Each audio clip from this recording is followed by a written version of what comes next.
झेप मराठी, आरसा महाराष्ट्राचा.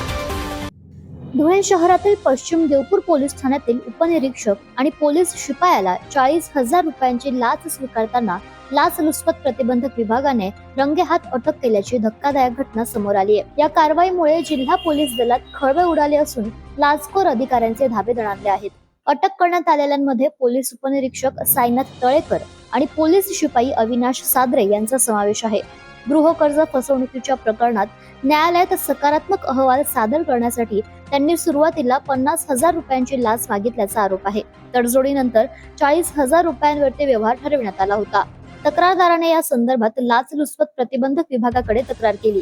विभागाने पंचांसमक्ष पडताळणी केली असता लाचेची मागणी झाल्याची खात्री झाली. त्यानंतर एसीबीच्या पथकाने पश्चिम देवपूर पोलीस ठाण्यात सापळा रचून संबंधित दोघांना 40,000 रुपयांची लाच घेताना रंगेहात पकडले.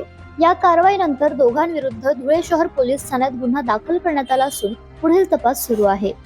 अशाच वेगळ्या आणि ताज्या बातम्यांसाठी पाहत रहा झेप मराठी, आरसा महाराष्ट्राचा. संपादक प्राध्यापक अनिल चव्हाण, धुळे.